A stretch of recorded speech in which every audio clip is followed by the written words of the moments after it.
So today on Don't Talk TV, we're going to do something a little bit different. Usually it's journalists who interview people like myself, lawyers, but today I'm going to interview a journalist, specifically Matthew Horwood from Western Standard. So this isn't going to be a live interview. We're pre-recording it, just given trying to match up schedules and especially my busy schedule.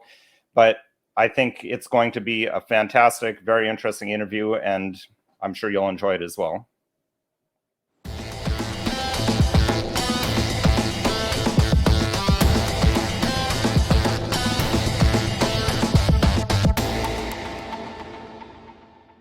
Hey, good evening. My name is Nicholas Wansbutter. I'm a lawyer in Stratford, Ontario, Canada, and welcome to Don't Talk TV, and welcome to Matthew Horwood from the Western Standard. Matthew, thank you for joining me on the show. Nicholas, thanks for having me on. I'm used to being the one doing the interviewing as well, so I think it'll be a fun little role play for both of us to switch roles. Yeah, absolutely. So as we discussed before the show, what really drew my attention to you was an article that you wrote for the Western Standard about something that's not allowed to be talked about. We described it as the big elephant in the room. And in fact, I think you said the Western Standard even was penalized by YouTube for making a video on this topic. Yeah, I'll do my best not to mention the name of the thing, as hard as it is, but the thing that was given to a lot of people over the past year, I think is a big deal. The number of injuries and deaths that have happened because of it and are continuing to happen are something that is becoming harder and harder to ignore. And 2023 will be a watershed year for that being brought into the light, and hopefully we'll be able to say the name of the thing on YouTube pretty soon without getting in trouble. Right, and that article that we're talking about, for viewers, we're putting a link in the show description, so I encourage you to go and read it. I encourage you to take out a subscription to Western Standard, because I even hesitate to call Western Standard alternate media. I actually for a long time thought that Western Standard was mainstream media, because of the polished and professional way in which you present yourselves. I think a lot of people are frustrated with mainstream media because of the role they've played in what we're talking about and everything that's happened for the last 3 years. But there is a certain polish and professionalism and a certain way they conduct themselves. And some alternate media, unfortunately, can be rather unprofessional or can be overly sensationalistic, whereas I've found Western Standard to be very, very professional, and I mean the way media should be. So that's another reason I'm glad to have you here, and why I'm kind of pumping your newspaper, not just because you're on the show, but I already liked Western Standard before I saw your article. Yeah, well, thanks, Nicholas. I do appreciate that. And I do agree with, I don't want to name any publications that are in the alternate news media, but some of them can be a little bit too opinionated, I would find. And the reporters tend to put themselves into the story. And I think that while that can be great, that can take away from the credibility sometimes. You got to be straight to the facts news, and that's what the Western Standard is trying to be. To be an alternative to news that people are kind of tuning out of, and they're no longer enjoying because they think it's not telling the whole story or it's being too biased in one direction. Right. So I have a couple of questions I wanted to ask you about your article, but before we launch into that, I was hoping you could give our viewers just a very quick snapshot of who you are, your background, and how you got into being a journalist, and specifically with Western Standard. Certainly. So I had always had a passion for writing and an interest in what it goes on in the world in terms of news. So it made sense to go to journalism school. So I went off to Carleton University for 4 years to get my journalism degree. I had a minors in history as well. And then from there on, I worked for the Ottawa Jewish Bulletin. That was my first big gig. And then I did freelance for a couple other newspapers after that, including the Ottawa Life magazine and the Ottawa Business Journal. From then on, I went to a publication called The Hill Times to do some more in-depth, long-form political reporting. I did that for about a year. And then in April of 2022, I moved on to the Western Standard, where I've been ever since as the Parliamentary Bureau Chief. That's what Cole's Notes version of me. Right. Well, thank you. So going back to the article about coincidences, we might call it, and hopefully viewers have paused, or I encourage you to pause and read the article. Since we're not live, you can do that, and then you'll know what we're talking about. So there were a couple of things that jumped out at me that I wanted to ask you about, maybe talk about it a little bit more than you're able to do in a brief article. You discussed that you think our leaders are doing their best to ignore this elephant in the room. But then thinking back to what we were just talking about at the beginning about actually having videos deleted, being censored for talking about the elephant in the room, to me it seems this isn't ignoring. This is actively covering up what's going on. Yeah, well, that's a great point, Nicholas. I think it is a little bit of censorship and a little bit of ignorance in terms of what's happening.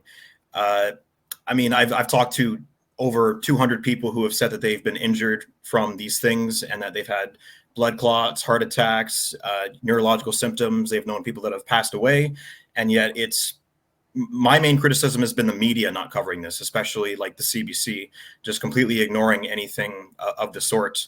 And we've seen the CBC, they actually did a piece a couple of days ago where they highlighted one person's story. So I think the tide is turning in that sense, and what I predicted is already sort of coming to pass. But it's far too late, I think, for so many people. And the fact that this isn't a new thing, like this has been going on for a year. This was happening right after the thing was being rolled out. Right. So well, kind of strange.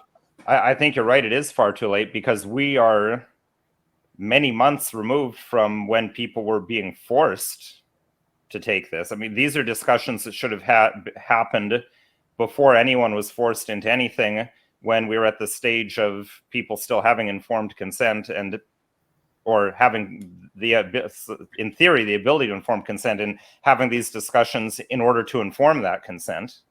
But we're beyond that. And I suspect that I think you may be right about this thing blowing up, because we can even just see in the last couple of weeks, I think really just since 2023 started, there have been a number of incidents that can't be ignored because they happened to very high profile people or during a live broadcast of a sporting event. You just can't ignore that. Now, I mean,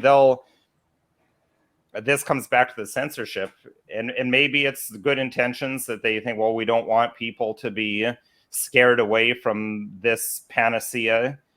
This is a very rare, isolated thing, so that's why we're not going to give it coverage, or we're going to cover up what really happened. But if you're right, and if what many people think is right, and this is just the beginning, then we could be in for a very, very sad and very, I'm not sure the word I'm looking for, but the next couple of years that will be full of tragedy and revelations, and this will be blown wide open. Yeah, I would definitely agree with you on that. And I think initially when the thing was being rolled out, it was a question of, if we talk about this, then people aren't going to want to get the thing, and we need to do that to get over the pandemic. But now that, we're kind of it's in the rearview mirror, I think there's just a lot of fear around what this revelation is going to mean, because, like, as you said, it's going to be very sad. There's going to be a lot of very angry people that feel that they were tricked and they were coerced into getting something that harmed them and the people that they love. And there's going to be a lot of, the credibility of the governments, of the media, of the pharmaceutical industry. It's all these things are going to go down. And I don't know how they're going to be able to recover, because this is just, it's looking like an enormous, incalculable tragedy that's unfolding before us. And the number of people that are just passing out. I mean, even when I was at the Public Order Emergency Commission, which was looking into the Freedom Convoy, and we'll probably talk about this in a little bit, but we saw a lawyer just randomly collapse on the stand, like mid-sentence, and he was out before he hit the ground. And I'm not saying we don't know what this was, right? But I'm just saying that we have seen a lot of cases like this, which was never happening before. We would never see people just randomly collapse for whatever reasons. Right. And, well, I mean, I can say, having been a lawyer for 18 years and having been in courtrooms doing court, not every day, but certainly weekly, at least 1 to 2 days per week, some weeks more, I have never, ever seen that happen. And I've never heard of it happen. So, I mean, not saying it's never happened ever, but I think that shows how rare it is, that if in 18 years I've never seen it and have never even heard of it happening, it's pretty rare. I mean, the closest I can think of is, I remember one lawyer that I know who has diabetes. He started getting low blood sugar during court, I mean, he didn't collapse. He just said to the judge, "Oh, I'm not feeling very well. I need a few minutes. I think I have low blood sugar." And then he sat down, and one of the other lawyers got him something, and they broke court for half an hour, and then it was fine. Not like what we're seeing, but kind of segueing from that, there's official organs aren't looking into this, but there is this citizens inquiry that's going on right now, and that's something that I'd heard of it before I read your article. But your article, I learned a little bit more about it, because when I first heard of it, I'll admit I just dismissed it. And it was actually my volunteer PR guy, Richard, who sent it to me. And I just dismissed it, said, no, that's nonsense. That's nothing official, nothing that's going to have any power. And unfortunately, there have been a number of things that are some random people get together in a conference room and live stream themselves, and they're talking about the Nuremberg Code and how they're going to hold everyone accountable. And it's not particularly credible. But this one, as I understand it, is being spearheaded, or at least one of the big people involved in it is Preston Manning, who I think is someone that legitimately commands respect as the founder of the Reform Party, and arguably a key player in the Conservative Party of Canada as we know it, since it's a combination of the Reform Party and the old Progressive Conservative Party. Yeah, I mean, he, like Preston Manning, he chairs the group responsible for the National Citizens Inquiry. So he is a big name, and he does have credibility compared to some of these smaller inquiries that you've talked about, which I know what you're referring to. Right. But I think one point that needs to be made about politicians perhaps ignoring this is that there have been several like MPs that have discussed this, like Kathy Wagenthal is an example, Arnold Viersen, like they've been on this thing, but there hasn't been like a higher level dialogue about it. And what I theorized in the story is that Pierre Poilievre will take the opportunity because of this inquiry to talk about this issue that we keep referencing, because it will be a good opportunity to go after Trudeau. And during the Freedom Convoy, I mean, Pierre Poilievre kind of took a bit of a risk, because he came out in support of the thing before they had even gotten to Ottawa, which could have gone wrong if it had been, a wash or it had turned violent or something like that. But it paid off because a lot of Canadians agreed with that. So I think for this issue that we're talking about, like Pierre Poilievre would be silly not to, because we know it's coming down the pipeline. We know it's a big thing. And it's not, in my opinion, I'm not a politician, but I don't think it would be that risky to use it to attack Trudeau and to attack the Liberal government and get some attention on it. And I suppose as the leader of the opposition, if this does start blowing up, it would be, in one way, it would be easy for him to say, well, look, the government did this, they didn't do a good job. I think he'd be lacking a bit of credibility in that. My impression, you can correct me if I'm wrong, maybe not so much Mr. Poilievre himself, certainly his predecessor, Mr. O'Toole, were like fully supportive. I mean, Aaron O'Toole was calling for the Emergencies Act to be invoked back in 2020 and chastising the government for not doing that in order to, I don't know, enforce lockdowns more harshly or enforce. Oops, I said the word we're not supposed to say. Yeah, certainly Aaron O'Toole didn't do very well in that last election. And, with the issue of, I don't know how to word this without saying the word, but he wanted to get to let people to have, how do you say it? Like to not have to have it, like to have choice. Sorry, to have options, alternatives. So if you don't take it, you can do B instead of A. Yeah, he wanted them to have more of a choice with that, and that didn't look good at the time, and that ultimately lost him the election, because it was basically a one-issue election back in 2021.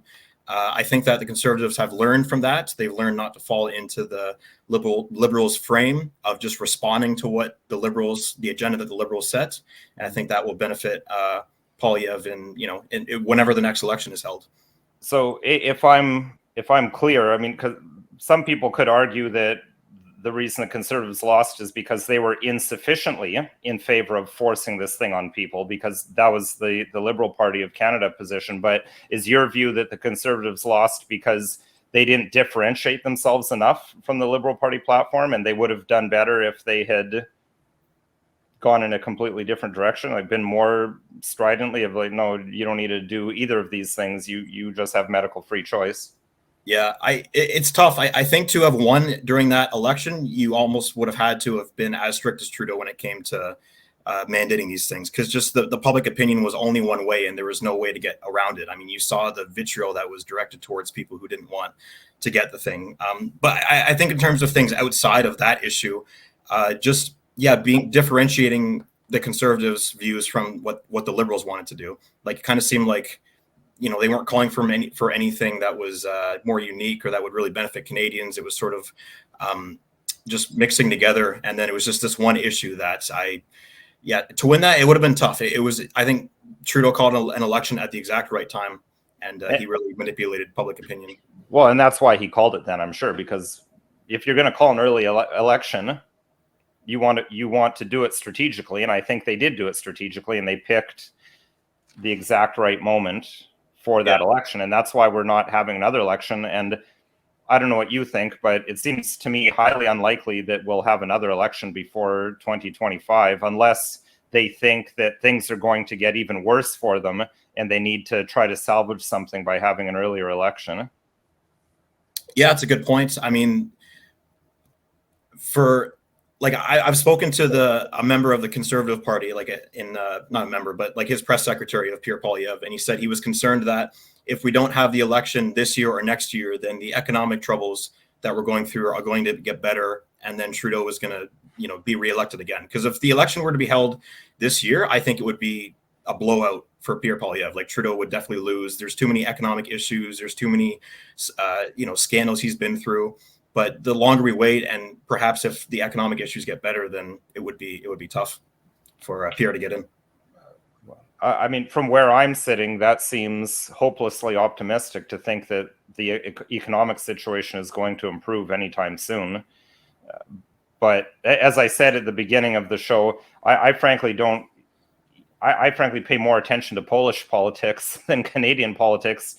I mean, my wife is Polish, but I just find them more interesting. I mean, in Poland, their prime minister just posted a tweet the other day where he was going to the range, shooting AR-15s and pistols, and talking about how proud he was that the government of Poland had massively expanded the firearms production industry and ranges. And his final quote was that free people, it wasn't even that they deserve, he said free people need the right to defend themselves, or a free country must have the ability to defend itself, which I bet if you went all the way back to Sir John A. Macdonald, you wouldn't be able to find a Conservative Party leader saying that.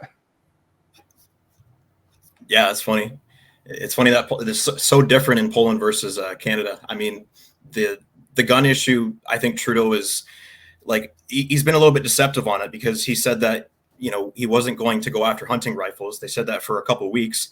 And then all of a sudden he comes out and says, well, this new regulation is going to impact some people's hunting rifles, but ultimately it's to keep people safe, and it's worth it. But then the Conservatives have pointed this out, but I would argue not loudly enough, that the issue isn't guns. It's like, it's not legally owned guns. It is guns being smuggled across the southern border. That's right. I mean, the vast majority of handgun deaths are, using illegal guns. So it's not logical to go after that. That's exactly. I mean, almost all the firearms crime that they're talking about to justify these bans are with illegal firearms by people who don't have the lawful right to possess them. I mean, the mass shooting in Nova Scotia, those were all smuggled firearms. I guarantee you all the gangbangers in Toronto that are shooting each other, they don't have RPALs and registered handguns that are being involved in all of that. You're not taking the course that takes a whole weekend to get your firearm. Right. So this firearms legislation, it will do absolutely nothing whatsoever to reduce firearms crime in Canada, because no matter what, we're always going to be next door to the United States with the largest undefended border in the planet, and people who are willing to pay the cost for smuggled firearms to do what they want to do with them. Yeah, we're always going to have mass killings like that. Like, we had the knife attack out in Western Canada. We see in the UK, there's constantly these knife attacks happening. So people are going to find a way to, if they want to harm people, to do that. Well, and that's the thing. You can't, you cannot legislate things away, right? I mean, because you would say, well, why don't they just make murder illegal? Then no one will kill each other. Well, obviously murder is illegal and it still happens. These are societal issues, in my view, that you want to stop people killing each other, then work on the societal issues that lead to those type of encounters or people wanting to do that. Because you can, if you go back 100 years, everyone had firearms. There were no firearms licensing requirements. You could walk into, I guess maybe Canadian Tire didn't exist back then, but you could order over the Sears catalog firearms. And guess what? There weren't shootings because society was just different back then. But yeah, that's maybe getting a little off topic. I want to bring us back because we've touched on it already, and we want to talk about the Freedom Convoy. You were covering, as a journalist for Western Standard, the Emergency Act Commission. So from your vantage point, you probably watched a lot more of it than I did because, as I mentioned, I'm in court a lot of the time, so I wasn't able to watch a whole lot of it. What's your opinion based on what you heard at that commission about whether the Emergencies Act was legally invoked? Yeah, great question, Nicholas. I was there just about every day covering this 6-long process, but I just want to preface to say I'm not a lawyer and I won't pretend to be. So in terms of whether the Emergencies Act was, I think it can be justified, but I would say it wasn't necessary given the facts on the ground and what we know now. I mean, I think that like a lot of the narratives used to justify the Emergencies Act, that the Freedom Convoy was violent and full of extremists and white supremacists and that there were firearms, kind of fell apart and didn't turn out to be as dangerous as what we thought. I mean, there was talk about how there were shotguns found in the back of a vehicle in Ottawa. That turned out to be bunk. There was narrative around this group Diagolon being, it's a joke group, right? It's made off of a fake country, but it was used as a justification for using the Emergencies Act as if it was actually attempting to overthrow the government. And none of these journalists talked to Jeremy McKenzie. Like, I've spoken to him a couple times, and it's instantly clear that it is not what it's being reported by the Canadian anti-hate organization. But yeah, going back to my point, I just think that the media narrative around it had a certain bias against the Freedom Convoy and against the anti things, and that was what played into invoking this Emergencies Act in the end. So, and again, just from a layman's perspective, obviously not legally, but just as a layman, as a Canadian citizen watching that, do you think the Emergencies Act should have been invoked? I don't think it should have been invoked, and I'm doing my best not to be biased, given that I supported the Freedom Convoy's general aims at the time. But I don't think that it was necessary, because they had already gotten rid of the border blockades like a day or two before the Emergencies Act was invoked. So using that to get rid of these things was unnecessary. You know, they were preparing a police enforcement to move them out. It wasn't like it was going to, all of a sudden get extremely violent. Like it was peaceful. The vast majority were peaceful, and it wasn't getting worse. So I can't see a reason for having done it. And what concerns me is that now in the future, it'll be easier and easier to invoke the Emergencies Act because the precedent has been set. That's the problem. Well, the seal has been broken, right? Yeah. I think if up to the point it had never been used, there'd be that much more hesitance to use it because, well, it's never been used before. Do I want to be the guy who's the first one to use it? Will it be justified? Now it's been used, and if it was you, I don't know, you're in Ottawa, so I'm assuming you must have attended the Freedom Convoy yourself and saw what it was like. I was there for a weekend. I mean, if declaring an emergency is warranted over bouncy castles and a big dance party at the corner of Wellington and Essex and a bunch of people waving Canadian flags and hugging each other and singing, then it could be justified for anything. Yeah, exactly. Like the precedent has been set now that you can do it for any sort of a protest, whether it's against the Liberals or against the Conservatives. Like the idea too that, if you're a Liberal, that you should be happy that it was used against those dangerous anti-vaxxers is a little bit silly to me, because then when the flip scripts and let's say it's a Conservative in power, it could be used against protesters that are against pipelines or against abortion law or anything like that. Like it impacts both sides of the political spectrum. So one side shouldn't be cheering for it to happen. I think it's silly and short-sighted. Although that said, on a practical standard, I think it's, tell me whether you disagree with this, but it seems to me it's a pretty safe bet that the media would not back a conservative invocation of the Emergencies Act the way they've backed a liberal invocation of it. And I mean, my view is that the mainstream media, they're like the propaganda wing of the Liberal Party of Canada. They are always justifying or putting in a good light anything they do. Whereas I remember when Stephen Harper was prime minister, it was non-stop attacks on him no matter what he did. It was awful. He was evil. This is horrific. Yeah. Well, I mean, it's got to be tough for an organization like the CBC to be unbiased when they're getting $1.5 billion of taxpayers' money from the Liberal government. And they know that if Pierre Poilievre gets in, like he said, that he's going to defund the CBC completely. Like now, I wouldn't think he would go that far, but he would definitely reduce the money that's being given to them. So even if you're not every reporter at the CBC or at Global News is going to be liberal leaning. There are lots that are conservatives, and I've met them. But I think from an upper level, there is extreme liberal bias. And I speak from experience at my old organization, the Hill Times. I'm not knocking them for the reporting because they have amazing scoops and they do really high quality journalism. I'm just saying that the vast majority of them were of a certain political perspective. And it was sort of hard as being more of a libertarian minded journalist to speak openly and to do certain stories that didn't fit with, the narratives. So speaking of, we're talking about some of these biases that at least I see, and it sounds like you've seen.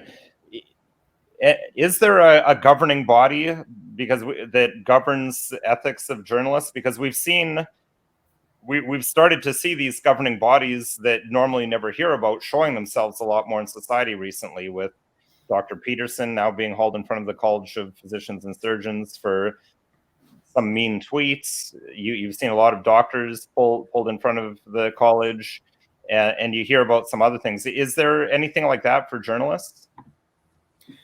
There is nothing like that for journalists. There is no governing body to call you in and to criticize you in the way that Jordan Peterson experienced. It's purely up to the journalists themselves and to their editors to ensure that stories are factual and that they're accurate and that everything is being done up to task. And you don't need to get like a license to be a journalist. You don't have to go to university like I did.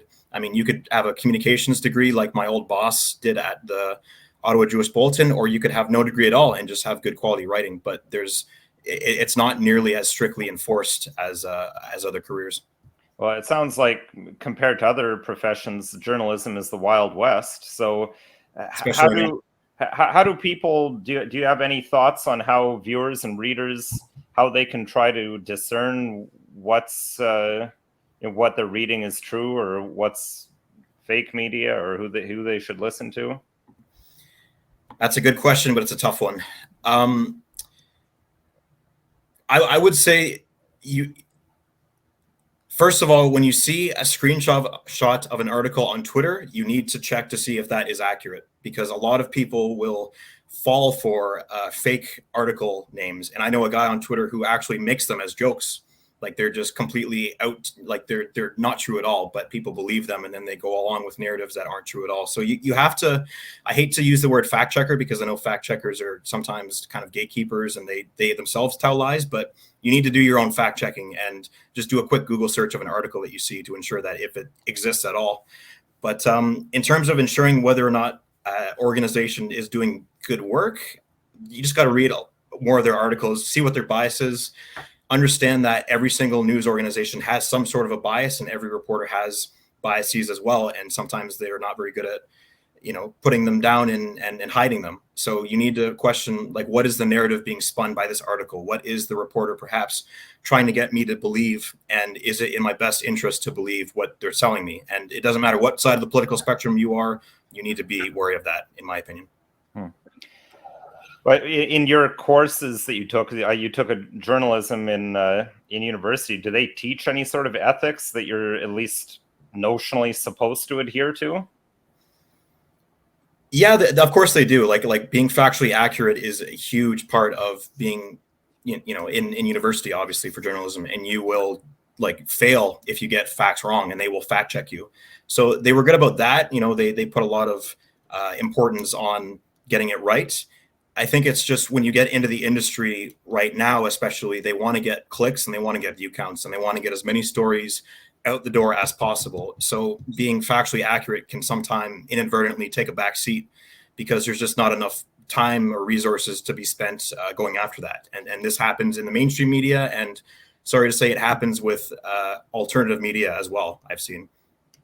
Unfortunately, I have seen that too, and that's something that I have to frequently caution people is don't, just because it's alternate media doesn't mean that you should be believing that blindly either. You need to be skeptical of all of it, because frankly, there's some alternate media, I'm not going to name any of them, but there's some alternate media that frankly I trust less than mainstream media because they have no regard for the truth, even though they're, people would say, well, they're on our side, quote unquote. I mean, to me, I don't really have a side other than truth. So if an article is talking about things that we're not allowed to talk about in a way that would agree with what we think, if it's false, that's actually worse, because then then the other side will say, well, see, these people are all just crazy and liars. Yeah, no, exactly. It discredits the movement as a whole and people on our side. And I would say, like some websites you find are just, they're putting out pure nonsense. Like I remember seeing one a couple of days ago, and it was picked up by a bunch of different publications, and it said Klaus Schwab says pedophilia will save the world. And you read the article, and there's no actual quote of him saying this. There's no footage of it. What actually happened when I went down the rabbit hole of researching was one of his not his handlers, but his helpers, Yuval Harari, was making like a broad moral argument that kind of touched on the issue of pedophilia. But so many people saw this article and ran with it, and were thinking that the World Economic Forum is openly advocating for pedophilia. So like, while I don't agree with the World Economic Forum, and I'm not all about the globalist policies, I do think that things like that are harmful and they discredit the movement, and people need to be aware of that and do their own discernment. Well, and it's like the boy who cried wolf. If the World Economic Forum ever did come out with something in favor of that, no one would believe it, because it'd say, well, that's been reported before and that was false, so it's probably false this time. Exactly, yeah. Yeah, people, yeah. Sorry, go ahead.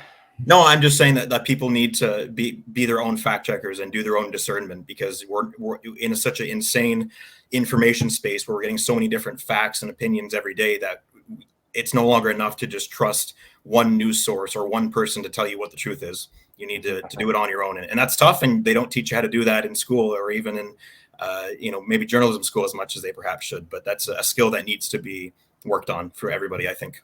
Right. So that takes me to the last section that I wanted to discuss with you in today's episode is, aside from the things that you speak about in your article, what are some things that you see coming down the pipeline for 2023?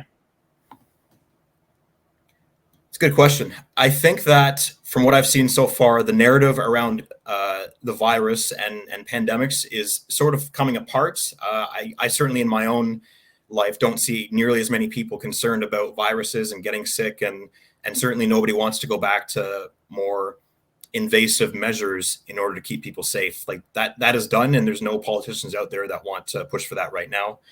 I do think that there could be another pandemic. There's been talk about that by some very high level people, and so there's a question of whether or not these measures could make a comeback if there's a new sort of pandemic, and what people will do in response. I mean, I'm certainly I don't want to go through any of that again, and I will stand up and I will speak up against it. And I know there's a lot of people like me, that even people who aren't, deep into the freedom convoy sort of narrative. So I think there's going to be a lot more of a push and pull when it comes to, in the future of pandemics and the responses to those pandemics. Do you think climate lockdowns might be coming? Maybe not in 2023, but in the future?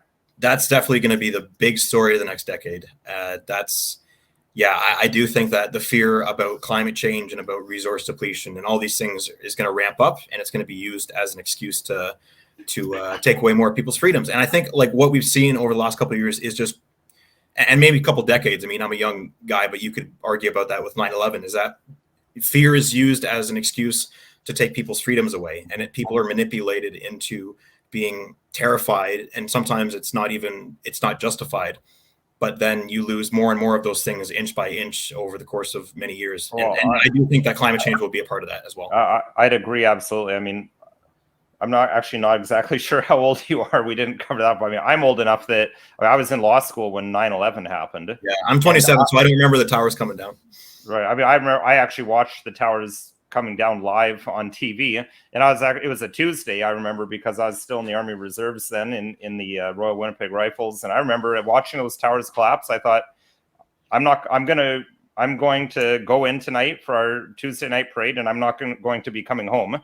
We're going to get loaded onto a plane, and we're going to be on our way to the Middle East or Afghanistan or somewhere. Obviously, it didn't play out that way, but to your point of using fear, the 9/11 is a huge demarcation point where I can see life before 9/11 and life after 9/11, and how everything changed so much with surveillance and I mean air travel going from being a very laid back and civilized thing to akin to going into jail. Yeah. And I think the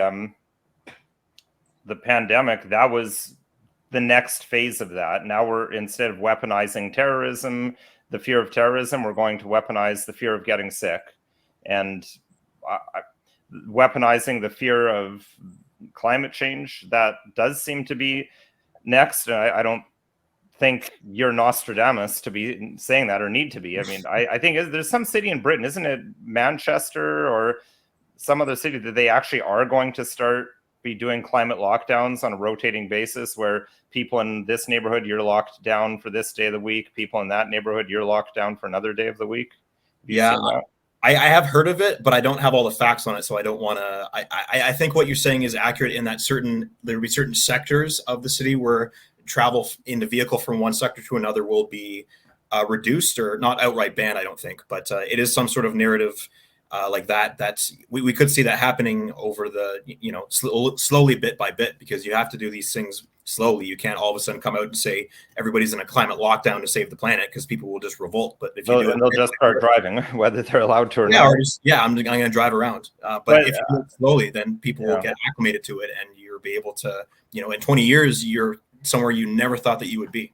Right. And I mean, without getting too far off track on the climate change thing, but when everyone was locked down and no one was allowed to drive anywhere during the height of the pandemic, that only reduced emissions by 9%. Yet it's private motor vehicles is what they're targeting. They're not targeting the big polluters. They're not, I mean, maybe arguably in the Netherlands, to some extent, they're targeting the massive amounts of chemicals that are used in farming and agriculture nowadays. But it still seems to be a lot more focused on just taking people's freedom away rather than actually trying to accomplish anything. Yeah, well, it certainly is a side effect of these climate policies. Some could argue that it is the main goal. It's tough to say, but yeah, I do think that we're going to see a lot more of that in the next coming years. And I don't think, and the thing is, it's not going to like there will always be terrorism, there will always be disease, and the climate will always be changing, as it has been on Earth for hundreds and hundreds of millions and billions of years. And we're not going to stop that with these little, like a carbon tax in Canada, for example. When China and India are huge emitters, it doesn't make logical sense. It's not going to reduce the Earth's temperature. It's not going to make a difference. Right. Well, and this at a time when people are struggling to pay their bills, and we have 40-year high inflation. It's just, well, I mean, they had vineyards in England in the Middle Ages, and they didn't have cars back then to create the amount of carbon to make the climate that warm that you could grow grapes in England. You can't grow grapes in England in 2022. It's not warm enough. So, as you say, these things change over centuries.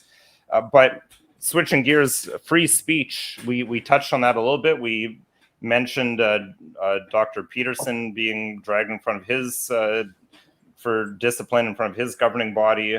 We've seen it with other individuals. How do you see that progressing in the coming year and years? What's interesting, because I do think that free speech is under threat, and it is getting worse to the point where people are afraid of saying things that most people agree is true, but is inconvenient and a little bit controversial. And so they just stay quiet. And that can apply to a number of things. But we also have people like Elon Musk, who is kind of fighting back against, against censorship. And he's been a lot more open about that and more on the right and libertarian. So it's interesting to see these two opposing forces of free speech and, hurting people's feelings versus I should be allowed to say things that are controversial. And if they hurt your feelings, then that's too bad. But I think that everybody should be allowed to say controversial things, and people, like, sometimes they're true. Sometimes it hurts to hear, but it needs to be said because that's the only way you can solve an issue is by identifying it in the first place. And that's not popular. Well, and it's interesting because an argument that the left used to use was that you need to have freedom of speech because bad ideas will be exposed as bad ideas if they're actually discussed and debated. Whereas now they've transitioned from that to now, no, you're only allowed to have our views. Everything else is transphobia or racism or bigotry or what have you. Yeah, that's the thing, is just to have open discussions about it. If your ideas are correct, then you shouldn't need to censor because they will be, the people who are coming up with these censorship-worthy ideas will be laughed out of the room because they can't prove their arguments or hold their own. But with the issue that I've been talking about, if we had I could have an open discussion with any public health expert or any person who has been pushing these things, and I won't win, but I will certainly give them a lot of things that will make them think because I've had personal experiences. And I've talked to people who have been through it. But if you censor these people, then they should be able to talk about what is happening to them. And if they're full of crap, then they'll be exposed as so. Mm-hmm. Right. Well, I think that's a great place for us to leave things off. But thanks again for coming onto the show. It's been a really interesting conversation. Again, this has been Matthew Horwood from the Western Standard, who's joined us on Don't Talk TV. And I, once again, encourage viewers to click on the link that we've got in the show description to his article and to other articles that are put out by the Western Standard. Of course, this video is not legal advice. If you need legal advice, call a lawyer. You can call another lawyer or myself. You can see my website and phone number are coming on the little scrolling thing at the bottom of the screen right now. Show topics that you'd like to see us cover. Please send them to the email address that's scrolling below. Or leave a comment in the comment section. Always happy to hear from you and try to accommodate your suggestions to the best of my ability. And if you found this video at all interesting, helpful, or informative, please consider liking, sharing, subscribing, and following us on social media.